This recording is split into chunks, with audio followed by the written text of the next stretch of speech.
A continuación, Cosa Pública.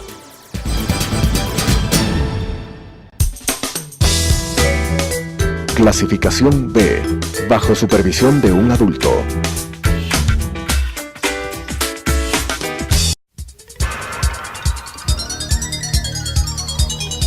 Las opiniones vertidas en este espacio por la producción y dirección del programa son de exclusiva responsabilidad de sus autores y de quienes intervienen en ellos.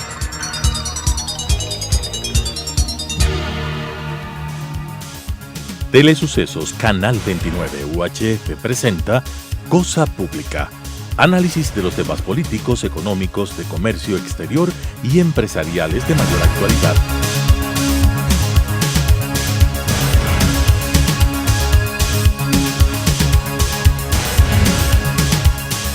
Con la conducción del ingeniero Roberto Aspiazu. Cosa Pública.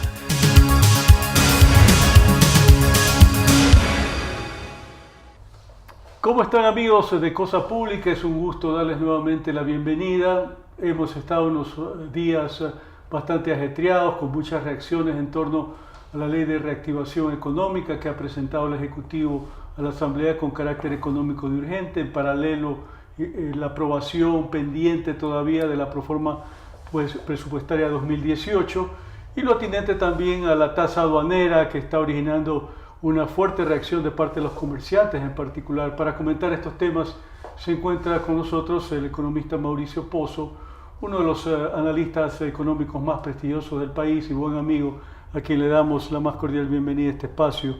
Una impresión general sobre este escenario. Es incierta la suerte que vaya a correr la ley de reactivación económica, porque evidentemente hay una legislatura fraccionada, particularmente en lo que tiene que ver con el bloque oficialista, pero por otra parte también los lineamientos no dejan de ser preocupantes porque hay la impresión de que termina siendo la repetición de lo mismo.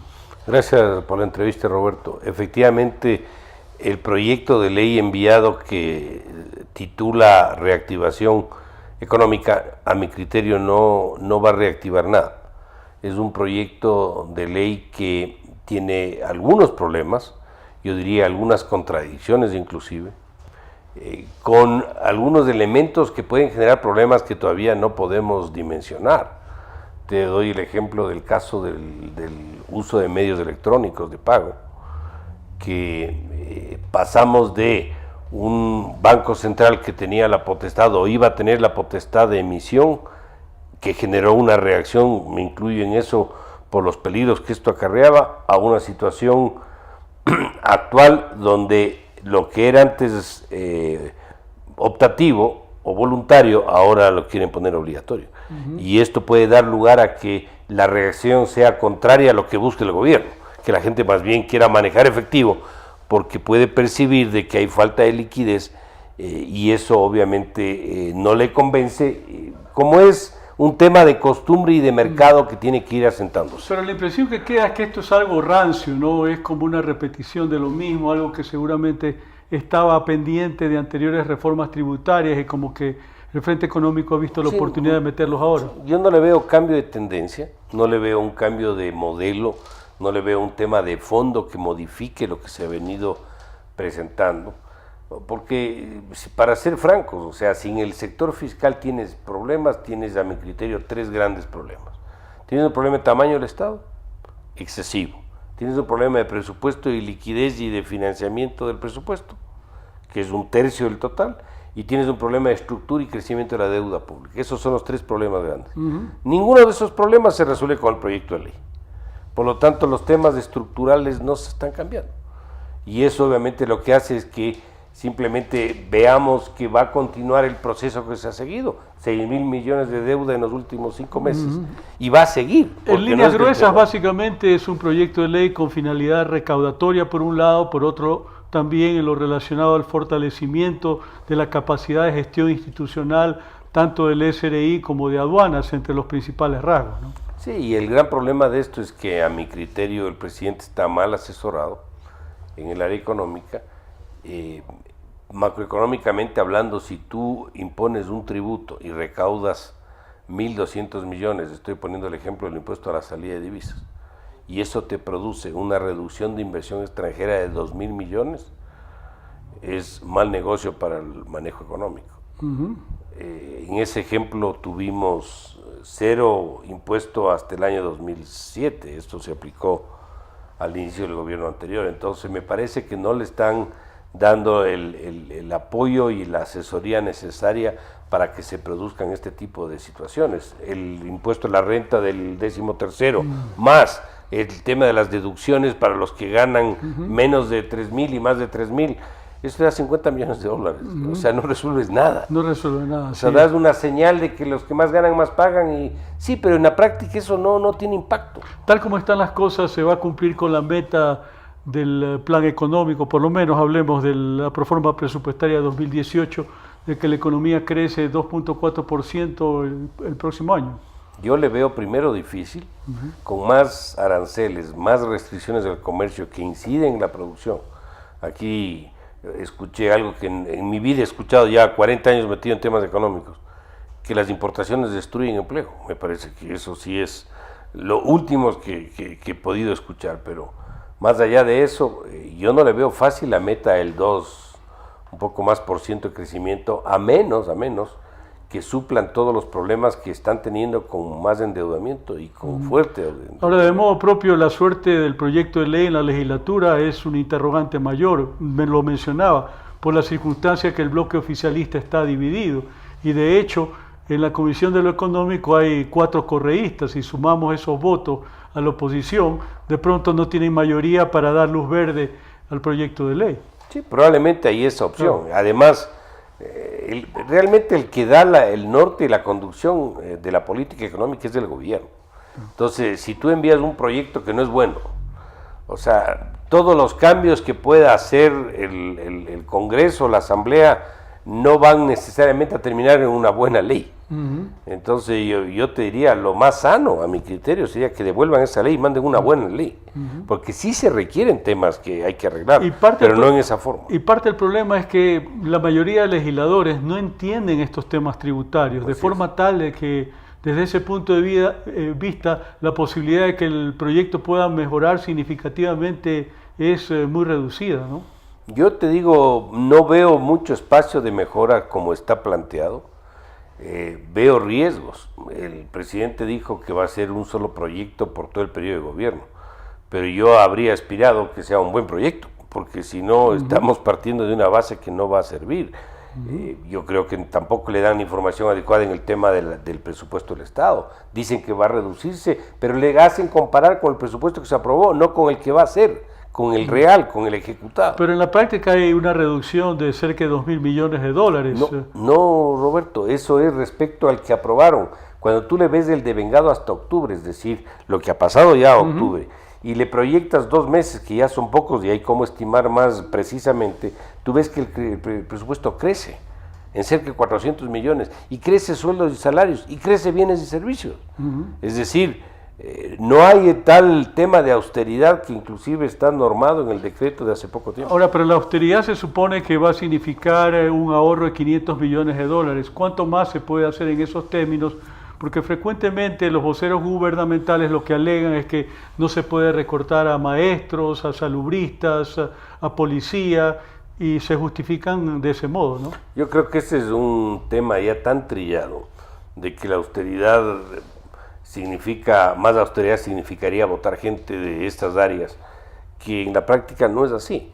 Fíjate, el gasto corriente tiene 3 conceptos básicos. Tiene sueldos y salarios, donde no necesariamente los de salud, educación, seguridad, Fuerzas Armadas son los que van a sufrir. Hay una cantidad de otras actividades que tienen salarios promedio más altos y roles del Estado que no le competen al Estado. Entonces ahí sí hay grasa que cortar, que se puede hacer. Bienes y servicios.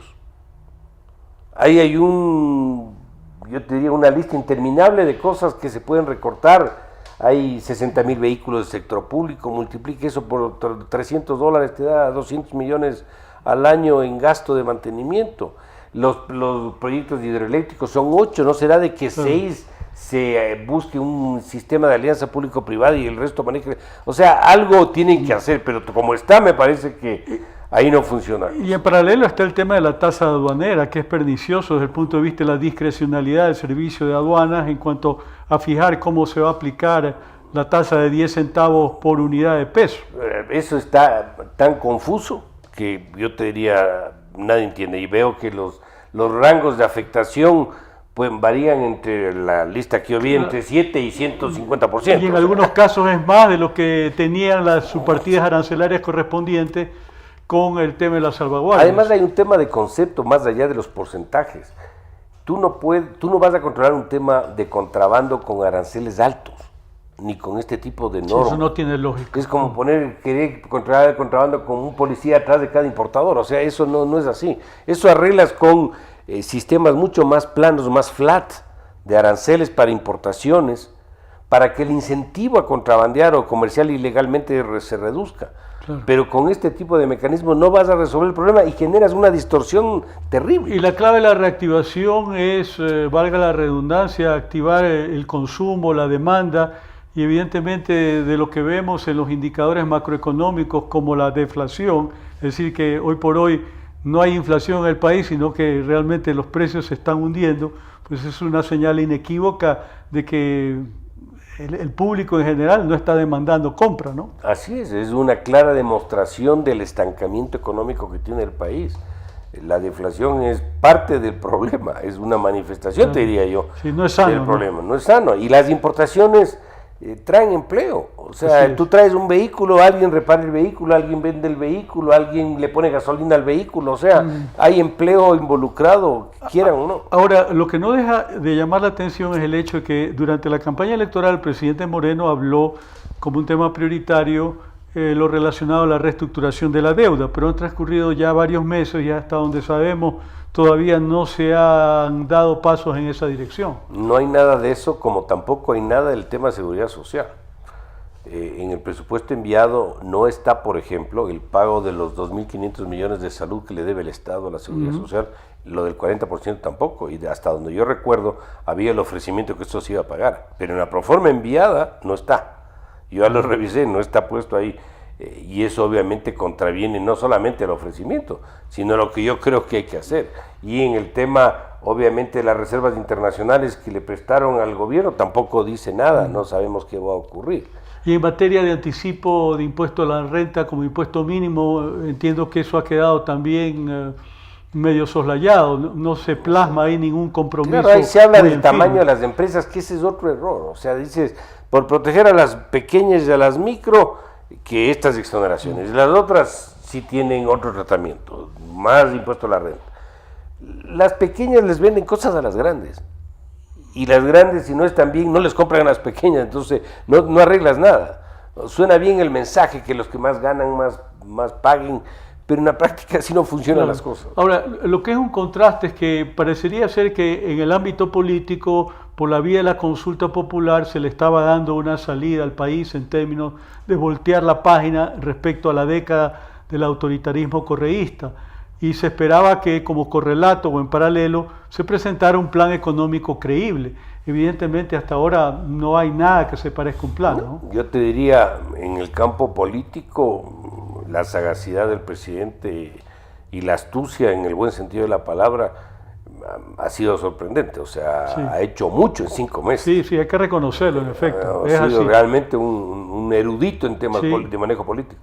Pero en el área económica no tiene por qué saber, pero ahí lamentablemente el pronunciamiento bueno de que defiendo la dolarización, que la austeridad, no se ven las acciones. Ahora, ¿cómo explicas tú la paradoja de que más allá de que él en lo político se distancia tan radicalmente del correísmo, en distintos pronunciamientos que regularmente efectúa, mientras que en la parte económica mantiene el mismo equipo económico heredado de la década robada? Mira, yo tengo una tesis de aquí. A mí me parece que él entró con una estrategia de que no se puede pelear con todo el mundo de entrada, lo cual es entendible. Entonces, no me peleo con todo el mundo. ¿Y cómo no me peleo con todo el mundo? Manteniendo parte del equipo ahí, que puede ser el área económica, hasta que la parte política para mí sea lo suficientemente fuerte. Eso pasa el tiempo y se involucra otro elemento en la discusión nacional, que es el tema de la consulta. Entonces dice, ¿para qué vamos a mover ahora? Más bien espero el resultado de la consulta, y ya con un resultado favorable, hago lo que tengo que hacer. Yo creo que mucha gente piensa eso. Ahora siempre hay la preocupación relacionada al hecho de que el rechazo que está suscitando la ley de reactivación económica, la tasa aduanera, pues de alguna manera pueda contaminar el tema político de la consulta popular. Hay ese riesgo. Hay ese riesgo. Y te digo algo, hay decisiones que pudo haber anunciado y que a mi criterio no tenían costo político, es más, le podía haber favorecido. Que hable del tema de la seguridad social, no sabemos nada de la seguridad social. Del tema internacional, pregunto yo, ¿cuál es la política internacional del gobierno? ¿Qué va a hacer en temas de inserción de afuera, de acuerdos de comercio? ¿Cuál es la línea? Pero con la tasa aduanera, el hecho mismo de estar buscando acercamientos con terceros países para negociar acuerdos comerciales, eso queda en foja cero, destacando el hecho de que el ministro Campana creo que ha hecho una buena gestión en términos de desplazarse, hacer acercamientos, pero con la tasa evidentemente el discurso se viene de guardabajo. Claro, además mientras está allá aumentan la tasa acá y se queda sin respaldo. O sea. Y todo hace pensar también de que esa tasa finalmente va en contra de la normativa OMC y va a originar la reacción de los países amigos, no se diga de la Unión Europea, toda vez de que el acuerdo comercial tiene vigencia de pocos meses y ya estamos aplicando una medida paraarancelaria. Así es. Esta es una economía pequeña, abierta y dolarizada. Una economía así necesita insertarse en los mercados, bajar aranceles y atraer inversión. Y para eso hay que tomar ciertas decisiones. Ninguna de las que se están tomando van en esa línea. Ahora, pero siempre el argumento recurrente cuando se presentan este tipo de medidas es que hay que fortalecer la dolarización. Desde ese punto de vista, lo que estamos viendo ahora con la ley de reactivación económica es prácticamente calcado de las reformas tributarias anteriores que apelaban a sí mismo a la necesidad de fortalecer la dolarización. ¿Cuáles son sus reflexiones? Bueno, la dolarización no se fortalece con estas decisiones, sino con un entorno adecuado. Fíjate, el impuesto a la salida de divisas recauda la tercera fuente de recaudación, que es 1.200 millones de dólares. ¿Qué quiere decir que sí, que recaude 1.200? Que siga saliendo la plata, a pesar del 5%. Por lo tanto, para yo crear un ambiente de fortalecimiento de la dolarización, tengo que crear las condiciones para que con impuesto o sin impuesto la plata no salga. Eso es lo que tengo que hacer. Tú que manejas tanto los números, ¿cómo viste ese pronunciamiento que efectuaron recientemente las autoridades del sector energético en el sentido de que la deuda con garantía petrolera con empresas chinas fundamentalmente, pues frente a una deuda nominal de 5.500 millones de dólares vamos a terminar pagando 22.000? ¿Cuál es el sentido de eso? Porque evidentemente los números no cuadran, ¿no? Bueno, el proceso de endeudamiento del Ecuador, con los riesgos que se han venido acumulando, con los anuncios de moratoria que hizo el país, y que en la práctica significa el segundo país más riesgoso de la región, se traduce en la forma como nos tratan cuando pedimos plata, por ejemplo, por ventas anticipadas. Fíjate, en el pasado habría sido pecado mortal que a algún ministro se le ocurra endeudarse y dé como garantía petróleo. Aquí ni siquiera das como garantía, estás pagando con barriles. Y encima de eso te cobran una tasa, o sea, tienen asegurado el pago y encima de eso te ponen una tasa de interés alta del 6, del 7, del 8%. Entonces, obviamente eso lo que hace es que el perfil del endeudamiento sea un perfil absolutamente oneroso, con el agravante de que el acuerdo con el caso de los chinos, hasta donde yo conozco, ha sido confidencial. Tiene una cláusula de confidencialidad, que es, yo no soy abogado, pero es absolutamente contrario al principio de un contrato público. Cláusulas de confidencialidad, pero también sujeción a instancias arbitrales ajenas a la región, que es una disposición constitucional. Así es, ¿no? Inclusive que si se destapa el contrato, ellos pueden demandar afuera. Me refiero a los chinos. Entonces, yo no les critico a los chinos, por cierto, yo creo que ellos han hecho un muy buen negocio. Que creo que hizo un mal negocio fue el Ecuador. Entonces ahí lamentablemente las tasas que estamos pagando son tasas exorbitantes si tú le involucras en el costo todo lo que esto tiene que ver. Porque si baja el precio del petróleo y tú tenías que pagarle con 10 barriles y bajó el precio, lo que pasa es que tienes que pagarle ahora con 12 barriles. Tu previsión entonces es que el estancamiento seguramente va a seguir de cara a 2018 y el factor empleo puede seguir experimentando una contracción. Sí, y todo eso obviamente asumiendo que puedan conseguir recursos de liquidez, porque si no consiguen recursos va a haber una contracción mucho más fuerte. ¿Piensas que está muy lejos la posibilidad de alcanzar una negociación con el Fondo Monetario Internacional? ¿Piensas que eso sigue siendo un obstáculo por razones ideológicas fundamentalmente? Yo creo que menos. ¿Sería útil? Yo creo que menos que antes. Ya no existe, sobre todo viendo lo que ha hecho el gobierno anterior con los acuerdos con los chinos. Yo creo que un acuerdo con ellos ahora es viable. El Fondo Monetario va a abrir las puertas sin lugar a dudas de un acuerdo con Ecuador, pero obviamente un acuerdo va a requerir que el Ecuador, el gobierno, haga el programa y vaya al fondo y le diga, vea, este es mi programa, me apoya o no me apoya, no que le hagan ellos. Es lo que se hizo en el pasado. Yo firmé el último acuerdo, se lleve el acuerdo, ahí el apoyo, se hacen las observaciones y los recursos empiezan a fluir, pero obviamente ahí les van a pedir transparencia. Eso sí van a exigir la transparencia de las cifras fiscales que lamentablemente no ha habido en muchos ámbitos.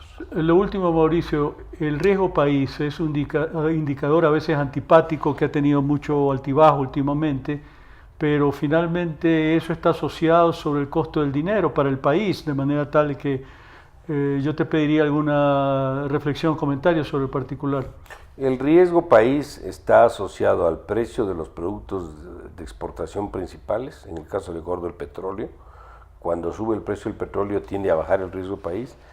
Al récord anterior, si el Ecuador ha cumplido sus obligaciones de deuda, que no tiene buen antecedente en eso, y al manejo macroeconómico. Esos son los tres elementos. Un buen programa económico con un aval internacional de los multilaterales, si tiene alguna reacción o algún resultado de eso, sería una baja del riesgo país, que es la única forma de reemplazar deuda cara por deuda barata. Sin ese aval va a ser muy complicado cambiar el perfil de la deuda. Gracias, Mauricio, por la entrevista. En definitiva y como conclusión, hay demasiadas interrogantes en lo que tiene que ver con el panorama económico.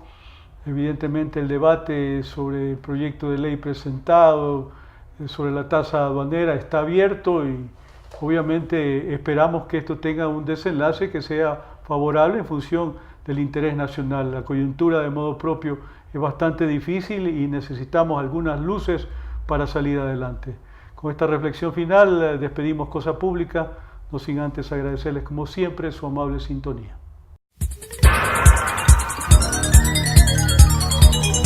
Las opiniones vertidas en este espacio por la producción y dirección del programa son de exclusiva responsabilidad de sus autores y de quienes intervienen en ellos.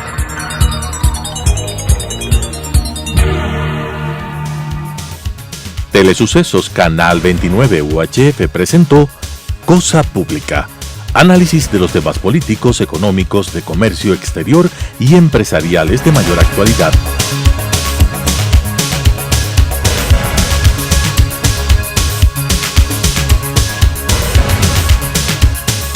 Con la conducción del ingeniero Roberto Aspiazu. Cosa Pública